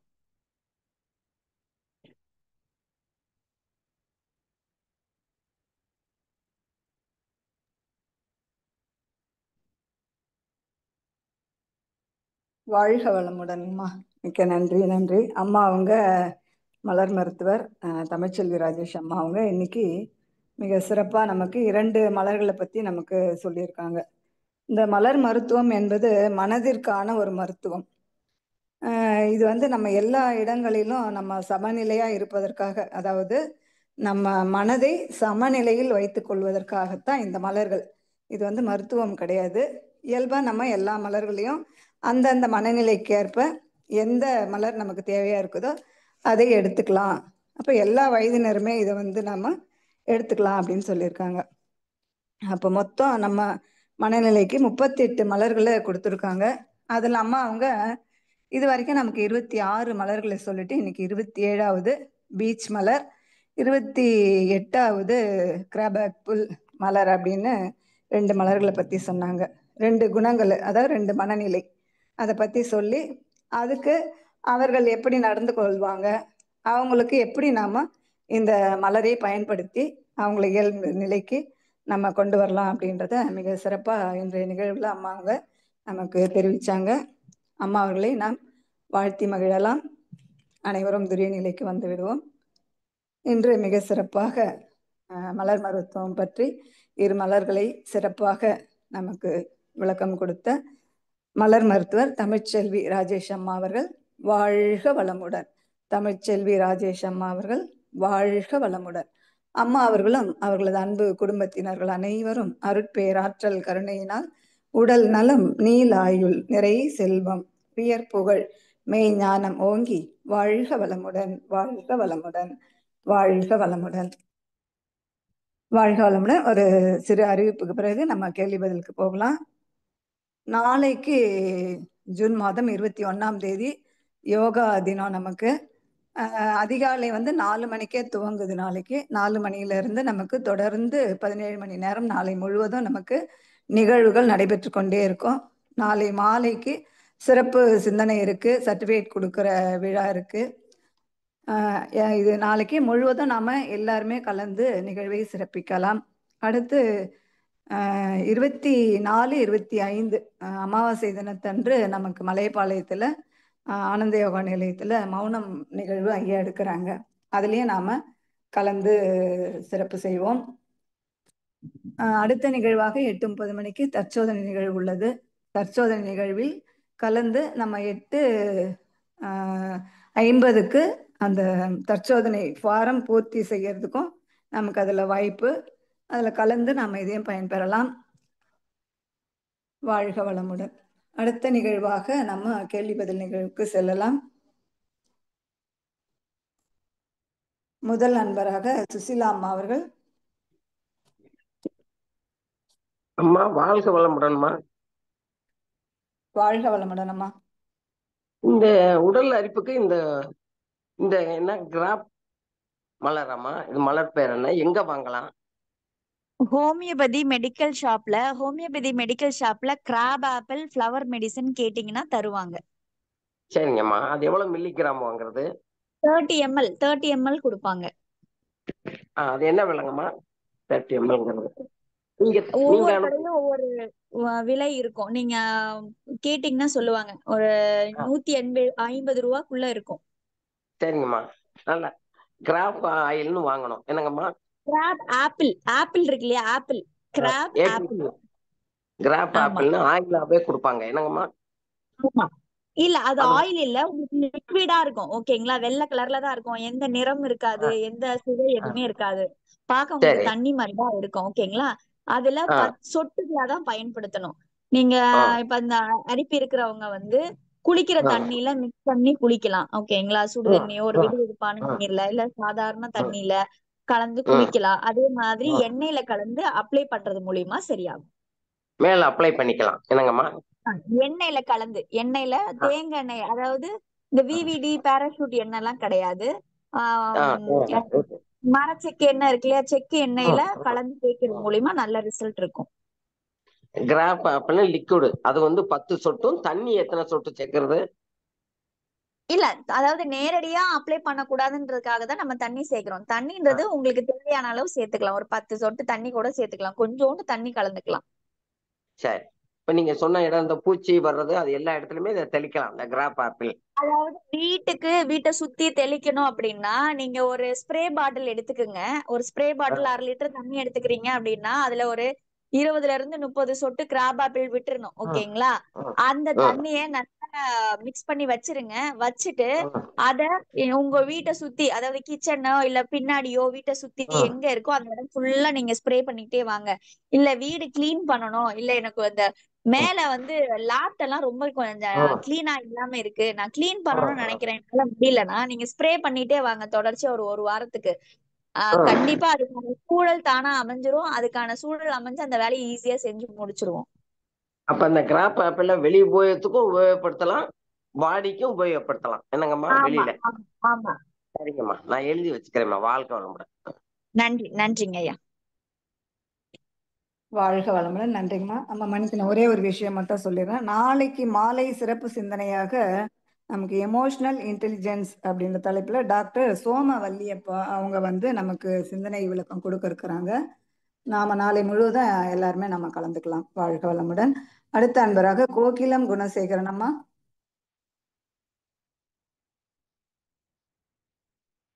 கோகிலம் குணசேகரன் அம்மா உங்களுக்கு அன்மியூட் கொடுத்துருக்கேன், ஒரு முறை டச் பண்ணுங்க. அடுத்து செவேலையா. வாழ்க வளமுடன் அம்மா. ரொம்ப சிறப்புமா இந்த மலர் மருத்துவம் சொன்னீங்க. இதே மாதிரி முடி கொட்டுறதுக்கு பொடுகு அதிகமா இருக்குமா, அதுக்கு நம்ம என்ன மலர் மருத்துவம் எடுத்துக்கினா அது நல்லா இருக்குமா? அதாவது முடி கொட்டுறதுக்காக நம்ம தனியா மலர்களை நம்ம ரெக்கமெண்ட் பண்றது கிடையாது. உங்களோட முடி கொட்டுறதுக்கு பல காரணங்கள் இருக்கு இல்லையா? கடந்த 3 மாதங்கள் உங்களோட வாழ்க்கை சூழல் எப்படி இருக்கோ அதை பொறுத்து, அதனால கூட உங்களுக்கு முடி கொட்டலாம். ஓகேங்களா? ஆனா ஏதோ உங்களுக்கு அதுல அரிப்பு இருக்கு, அல்லது இன்ஃபெக்ஷன் ஆயிருக்கு, தலையில பொடுகு இருக்கு அப்படின்னா நீங்க குளிக்கிற தண்ணியில கிராப் ஆப்பிள் போட்டு தலைக்கு நீங்க குளிச்சுட்டு வந்தாலே சரியாயிடும். அதோட நீங்க எசென்சியல் ஆயில், இந்த ட்ரீ ஆயில்னு ஒண்ணு இருக்கும் கடையில, நீங்க ஆன்லைன்லயோ நீங்க செக் பண்ணி கூட வாங்கிக்கலாம். அதையும் இதே போல ஒரு 2 சொட்டு ஒரு 3 சொட்டு நீங்க குளிக்கிற தண்ணியில விட்டு குளிச்சீங்கன்னா உங்களுக்கு நல்லாவே அந்த ப்ராப்ளம் சரியாயிடும்.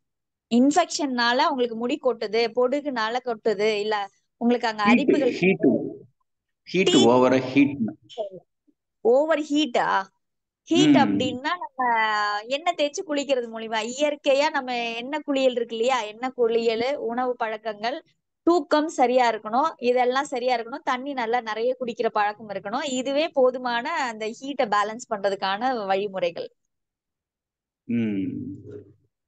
சரிங்கம்மா, ரொம்ப சிறப்பா இருந்ததுமா. மலர் மருத்துவம் நம்ம வந்து இப்ப நம்ம தமிழ்நாட்டிலே உற்பத்தி பண்றாங்களா, இது வெளிநாட்டுல இருந்து வர வைக்கிறீங்களாமா?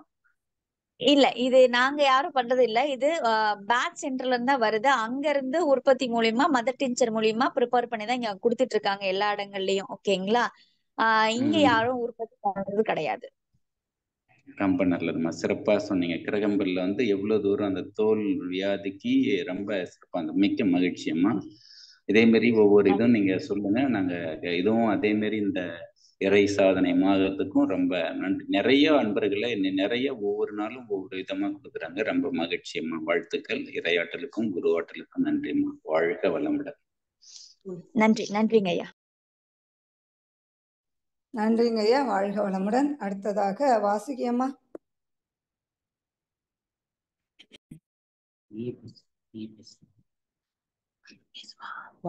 வாழ்க வளமுடன் அம்மா. அம்மா, பையனுக்கு 5.5 வயசு ஆகுதுமா, யூகேஜி படிக்கிறான். ஓகே. கோவம் அதிகமா படுறாமா, டென்ஷன் ஆகுறான். எதுக்கு எடுத்தாலும் டென்ஷன் ஆகி கோவப்படுறான். வீட்டுலதான் அப்படி இருக்கான், ஆனா ஸ்கூல்ல வந்து ரொம்ப குவைட்டா இருப்பான். வீட்டுல வந்து என்கிட்ட ரொம்ப ரொம்ப எக்ஸ்ட்ரீமா கோவப்படுறான். எனக்கு அவனோட கோவத்தை எப்படி கண்ட்ரோல் பண்றதுன்னே தெரிய மாட்டேங்குது எனக்கு. சரி, நம்மளோட சேனல்ல வந்து இறை சாதனை மையத்துல யூடியூப் சேனல் இருக்கு இல்லையா, இதுல பிளேலிஸ்ட்ல போய் பாத்தீங்கன்னா 20வது மலர் நம்ம சரிங்கம்மா.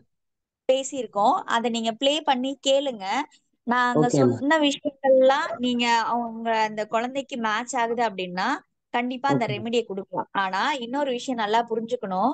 ஒரு 14 வயது வரைக்கும் இருக்கக்கூடிய குழந்தைகள் கிட்ட இருக்கக்கூடிய குணாதிசயத்தோட வெளிப்பாடு அந்த குழந்தைங்களோடது கிடையாது. பெற்றோர்களுடைய ம். மனநிலை தான். ஓகேங்களா? அப்போ பெற்றோர்கள் அந்த மனநிலையை சமநிலை பண்ணிக்கிட்டாங்கன்னா குழந்தைங்களுக்கு மெடிசினே தேவை கிடையாது. ஓகே. சரிங்கம்மா. ஓகேங்களா? அப்பாவும் பெற்றோரோட அம்மாவும் அந்த மலர் தேவைப்படுறவங்களா இருப்பாங்க. அவங்க எடுத்துக்கிட்டாலே குழந்தைகிட்ட அந்த குணாதிசயம் தானாவே சரியாயிடும். அப்போ நாங்க பேரண்ட்ஸ் வந்து அந்த அந்த மலர் மருத்துவம் எடுத்துக்கணும். ஆமா. நீங்க நல்லா பாருங்களேன். நம்மளோட ரிஃப்ளெக்ஷன் தான் குழந்தைகிட்ட தெரியும். கண்டிப்பாம்மா, உண்மைதான், அது உண்மைதான். அப்போ நம்ம குழந்தைங்களுக்கு ரெமெடி கொடுக்கணுமா, நம்ம எடுத்துக்கணுமா? கரெக்ட் தான். ஆனா சில ஆனா சில நம்ம சமயம் வந்து பண்றோம்ல. ஆமா, புரியுதும்மா, புரியுது. ஓகேம்மா. அதான் 20,000 சொல்றேன். அது எப்படி சாப்பிடணும்னு எல்லாமே அத வீடியோல இருக்குங்களாம்மா? அதாவது பொதுவாவே நம்ம எல்லா மலர்களும் ஒரே டோசேஜ் தான். ஃபர்ஸ்ட் வீடியோல முதல் வீடியோலயே நம்ம நிறைய டோசேஜ் எப்படி எடுத்துக்கணும், எங்க வாங்கணும்ன்றத பத்தி எல்லாம் கொடுத்துருக்கோம். உங்களுக்கு விளக்கமா கொடுத்துருக்கோம். நீங்க ப்ளே பண்ணி பாருங்க. எப்ப கொடுத்தாலும் குழந்தைங்களுக்கு கொடுக்கும் போது 5 சொட்டுகள், பெரியவங்களுக்கு கொடுத்தா 10 சொட்டு. ஒரு டம்ளர் தண்ணியிலயோ இல்ல ஜூஸ் இல்ல மோர் எதுல வேணாலும் கொடுக்கலாம். சரிங்கம்மா. ஓகேம்மா. 3 வேளையை கொடுத்துக்கலாம். ஓகேம்மா. அம்மா, அப்புறம் எனக்கு இந்த கண்களை சுத்தி கருவளையம் இருக்குதும்மா எனக்கு. உங்களோட வயதை அடிப்படையா வச்சுதான் நம்ம அதை கரெக்டா கண்டுபிடிக்க முடியும். ஒண்ணு. இன்னொன்னு, உங்களோட வாழ்க்கை சூழல் எப்படி இருக்குன்றதையும் பார்க்கணும். அதை சரி செய்து பாருங்க. தற்காலிகமா எனக்கு ஒரு தீர்வு வேணும் அப்படின்னா கிராப் ஆப்பிளையும் எண்ணெய் இருக்கு இல்லையா, தேங்காய் எண்ணெய், மரச்செக்கு எண்ணெய், அதை நைட் டெய்லி படுக்கும் பொழுது அந்த எண்ணெயில மிக்ஸ் பண்ணி வச்சுக்கோங்க. உடம்புக்கு தேய்க்கிறதுக்குன்னு தனியா எண்ணெய் இருக்கணும். ஓகேங்களா? ஃபார் எக்ஸாம்பிள் ஒரு 100 ml மரச்செக்கு எண்ணெய் வைக்கிறீங்கன்னா அந்த எண்ணெயில கலந்து வச்சுக்கோங்க. இந்த கிராப் ஆப்பில ஒரு 10 சொட்டு கலந்து, 100 ml-க்கு 10 சொட்டு போதும், கலந்து வச்சுக்கோங்க. நீங்க குழந்தைங்களுக்கும் அப்ளை பண்ணிக்கலாம். உங்களுக்கு முகத்துல ஏதாவது வந்துச்சுனாலும் அப்ளை பண்ணிக்கலாம். நீங்க இது தொடர்ச்சி அப்ளை பண்ணி பாருங்க. நல்லா கொஞ்சம் ரெக்குவயர்மெண்ட் வரும். அதே சமயம் கண்ணை சுத்தி கருவளையம் வர்றதுன்றது வந்து நம்மளோட வாழ்க்கை சுழற்சியை வச்சுதான் டிசைட் ஆகுது. நிச்சயமா. ஓகேம்மா. நன்றிங்கம்மா, ரொம்ப நன்றிம்மா. நன்றிங்கம்மா. வாழ்க வளமுடன். அடுத்ததாக கோகிலம் குணசேகரன் அம்மா.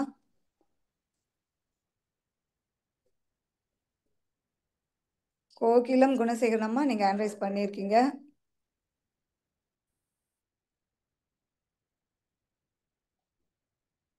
அடுத்ததாக கோகிலாம்பாள் அம்மா.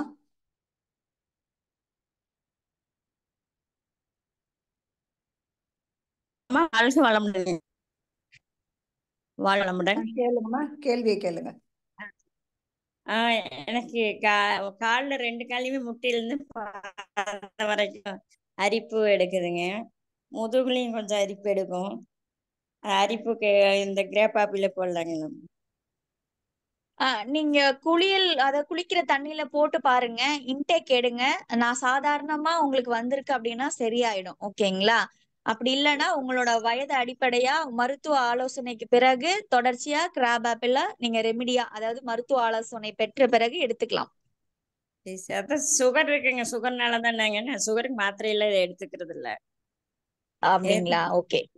தண்ணியில போட்டு குளிச்சா குடிக்கிறதுக்கு இல்ல, குடிக்கவும் நீங்க 1 வாரம் பயன்படுத்தி பாருங்க. ஓகேங்களா? குளிக்கிறதுக்கும் பயன்படுத்தி பாருங்க. அதே மாதிரி அதாவது உள்ளுக்குள்ளேயும் எடுத்துக்க பாருங்க. ஓகேங்களா? பயன்படுத்தி உள்ளுக்கு எடுக்கணுங்களா? 1 டம்ளர்ல 10 சொட்டு.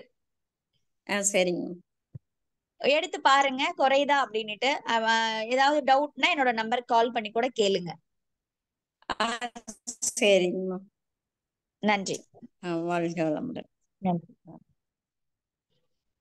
நன்றிங்கம்மா. வாழ்க வளமுடன். அம்மா நிறைவு செய்துக்கலாம். கேள்வி பதில் முடிச்சாச்சு. ஓகே, நன்றி. உங்களை நாங்கள் மறுபடியும் ஒரு முறை வாழ்த்தி மகிழ்கிறோம். அப்புறமா நீங்கள் லீவ் ஆயிக்கலாங்கம்மா. வாழ்க வளமுடன். மலர் மருத்துவர் தமிழ்ச்செல்வி ராஜேஷ் அம்மா அவர்கள் இதுவரை மிக சிறப்பாக நம்முடைய கேள்விகளுக்கு தெளிவையும் பதிலையும் கொடுத்தாங்க. அம்மா அவர்களை மீண்டும் நாம் வாழ்த்தி மகிழலாம்.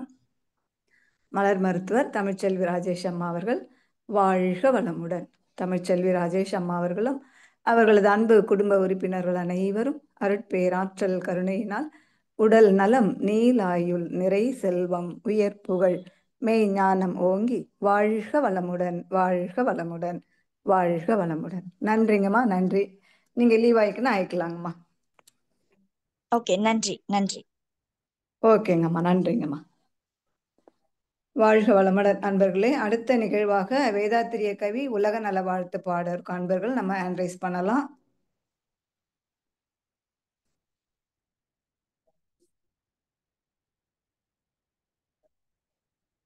வேதாத்திரிய கவி உலக நல வாழ்த்து பாட இருக்க அன்பர்கள் ஹேண்ட் ரைஸ் பண்ணலாம். சரி, ஓகே. வேதாத்திரிய கவி போரில்லா நல்லுலகம். செவலையா நீங்க பாடுறீங்களா? ஹேண்ட் ரைஸ் பண்ணியிருக்கீங்க, உங்களுக்கு அட்மிட் கொடுத்துருக்கேன். வாழ்க வையகம் வாழ்க. போரில்லா நல்லுலகம், பொருள் துறையில் சமநீதி, நேர்மையான நீதிமுறை, நிலவுலகோர் ஆட்சி, சீர் செய்த பண்பாடு, சிறப்புயர்ந்த பெண்மதிப்பு, தேர்திழா தவிர்த்தல், சிறுவர்க்கே விளையாட்டு, பார் முழுவதும் உணவு நீர் பொதுவாக்கல், பல மதங்கள் படக்கடவுள், உண்மை ஒழித்து உண்மை ஒன்றை தேர்ந்தெடுத்தல். வாழ்க வையகம் வாழ்க வளமுடன்.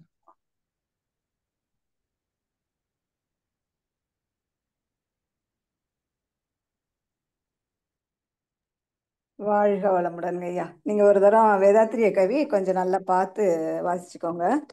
ஸ்கிரீன் ஷேர் போறதுக்குள்ள நீங்க டக்குன்னு சொல்லிட்டீங்க, கொஞ்சம் 1-2 மிஸ் பண்ணிட்டீங்க. அது சரியா நீங்க பார்த்துக்கோங்க ஐயா. ஓகே, ஓகேங்க. நன்றி.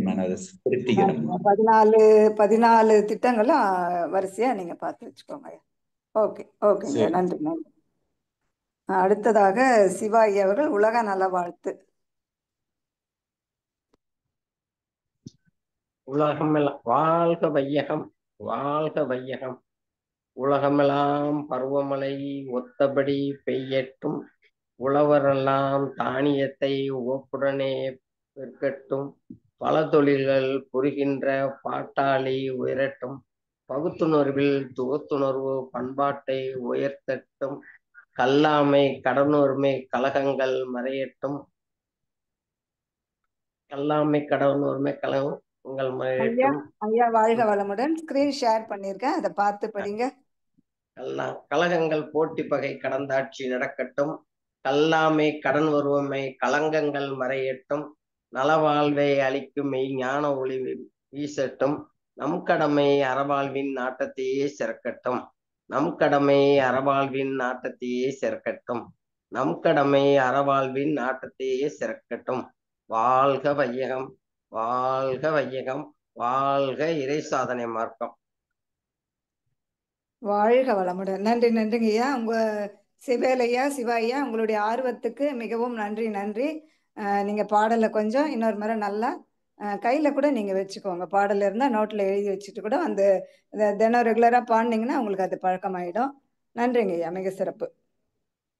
வாழ்க வளமுடன். இன்றைய நிகழ்வில் வேதாத்திரிய கவி உலக நல வாழ்த்து பாடி கொடுத்த செவ்வேல் ஐயா அவர்களும் சிவாயி அவர்களும் வாழ்க வளமுடன் வாழ்க வளமுடன். இருவருக்கும் நன்றிகளும் வாழ்த்துக்களும். வாழ்க வளமுடன். இன்றைய நிகழ்வில் கலந்து கொண்ட அனைத்து இறை அன்பர்களுக்கும் மெய் அன்பர்களுக்கும் நன்றிகளும் வாழ்த்துக்களும். வாழ்க வளமுடன். இத்துடன் இந்நிகழ்வை நிறைவு செய்து கொள்வோம். மீண்டும் 8:30 மணிக்கு தற்சோதனை நிகழ்வில் சந்திப்போம். நன்றி. வாழ்க வளமுடன். வாழ்க வளமுடன்.